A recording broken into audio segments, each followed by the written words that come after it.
Pemirsa, hidup di alam yang kering dengan iklim yang sering berubah tak menentu membuat para nelayan yang hidup di pesisir pantai Kupang, Nusa Tenggara Timur harus memiliki strategi jitu untuk bertahan hidup. Ya, bagaimana cara para nelayan ini bertahan hidup? Laporan reporter Carlos Michael dan juru kamera Edward Agus Ralio berikut untuk Anda.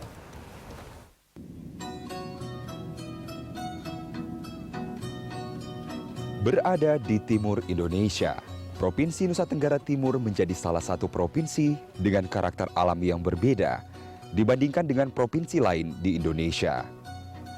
Kondisi alam yang lebih gersang dan kering, serta iklim yang tidak biasa, membuat masyarakat NTT harus berusaha lebih keras dalam memenuhi kebutuhan hidup mereka. Neil salah satunya, nelayan yang sejak kecil menggantungkan hidupnya di lautan pesisir Tablolong Kupang ini akrab dengan iklim yang tidak menentu. Untuk bertahan hidup, suka atau tidak suka, Neil dan nelayan lain harus bisa beradaptasi dengan alamnya.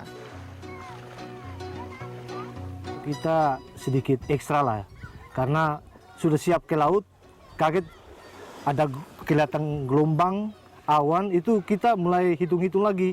Mungkin ditunda sejam atau bisa-bisa juga batal. Karena kita harus memaksa ke laut, karena memang hidup kita di laut. Dulunya memang kita hidup juga di darat, ya petani.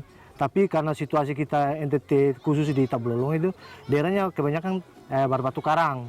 Jadi untuk menanti hasil pertanian itu agak susah, karena setahun sekali, Pak.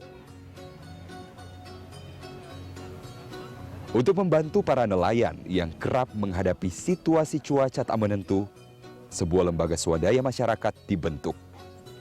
Berawal dari pemberdayaan komunitas lokal, LSM Pikul menjadi salah satu penggerak dalam mengelola potensi lokal. Berbagai upaya dilakukan, salah satunya adalah program penguatan sistem informasi iklim bagi petani dan nelayan.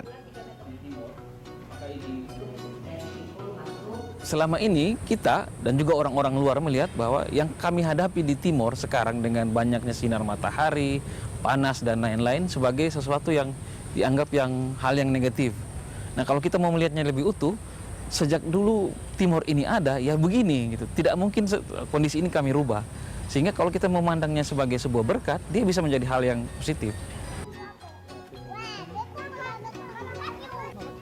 Selain dukungan dari LSM lokal, pengelolaan potensi lokal warga, khususnya nelayan, juga dilakukan oleh Indonesia Climate Change Trust Fund atau ICCTF melalui program adaptif. Dengan mengadaptasi perkembangan sistem informasi, para nelayan secara berkala mendapatkan informasi perhitungan cuaca melalui pesan singkat yang diterima di telepon genggam mereka. Dikirim dari sekitar bulan? Jadi dari sekitar bulan Juli ya Pak, dikirim. Dan setiap hari bunyi SMS-nya itu pemberitahuan. Misalnya ini perakiraan BMKG tentang cuaca perairan di NTT tanggal 24 sampai 25 Oktober ya. Kecepatan anginnya gimana gitu, sampai hujan juga tahu ya lewat SMS. Dan ini per berapa hari? 2 hari? 2 hari. 2 hari sekali dikirim oleh LSM Pikul. Kalau keadaan agak itu mereka hampir tiap hari. Kalau seandainya perubahan cuaca cepat, ya mereka langsung juga. Dan sangat terbantu ya? Iya, terbantu sekali. Itu memang terjadi, Pak. Makasih ya Pak. Ya. Pak. Dan tentunya ini merupakan sebuah cara yang sederhana dari LSM Pikul untuk memfasilitasi nelayan yang ada di Desa Tablolong, Kupang, Nusa Tenggara Timur, agar mereka dengan mudah dapat memperoleh informasi cuaca, dan juga dengan demikian mereka mudah untuk melakukan aktivitas mereka sebagai nelayan.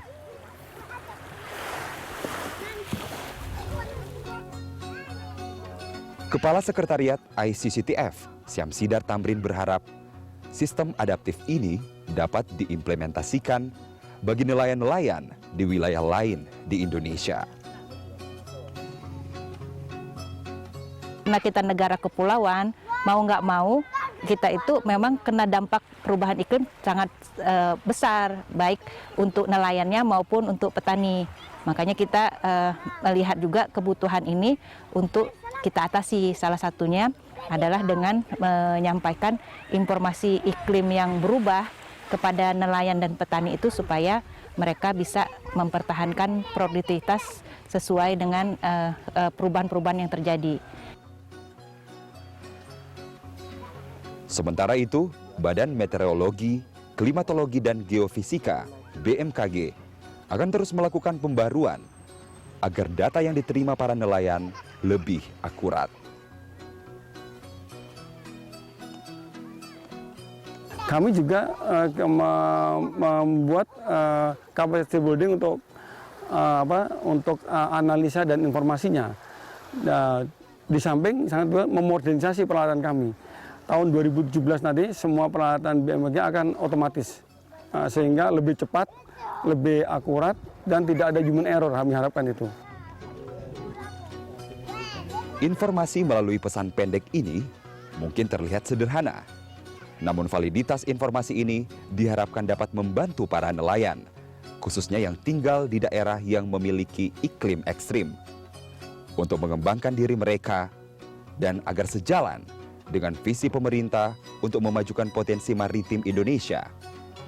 Program adaptif ini diharapkan dapat diimplementasikan bagi seluruh nelayan Indonesia guna terciptanya masyarakat maritim yang kuat dan makmur. Carlos Michael, Edward Agus Raleo, Berita 1 Kupang, Nusa Tenggara Timur.